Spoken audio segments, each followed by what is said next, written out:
Hello বন্ধুরা, তোমরা সবাই কেমন আছো? তো সবার বাড়িতে চ্যাটোরে মেয়ে থাকে, আমার বাড়িতে আছে চ্যাটোরে ছেলে। এই ছেলের জন্য কি না পিঠে আমাকে শিখতে হয়েছে বা করতে হয়।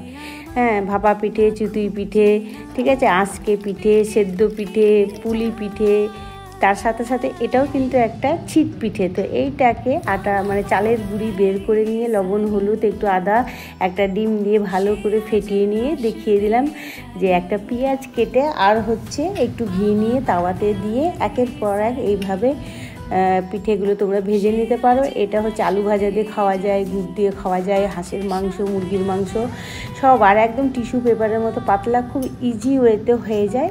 তো আমার ছেলে তো খুবই ভালোবাসে এগুলো খেতে। তো আমার এক এক করে সব পিঠে ভাজা হয়ে গেল। আর দুপুরে করে নিয়েছিলাম হাঁসের মাংস, ছেলে জমিয়ে রাত্রে খেয়ে নিল। তো এই ছিল আমাদের রাতের ডিনার। ভিডিওটা ভালো লাগলে লাইক, কমেন্ট, শেয়ার করবে, চ্যানেলটা সাবস্ক্রাইব করবে। সবাই তোমরা ভালো থেকো। আল্লাহ হাফিজ।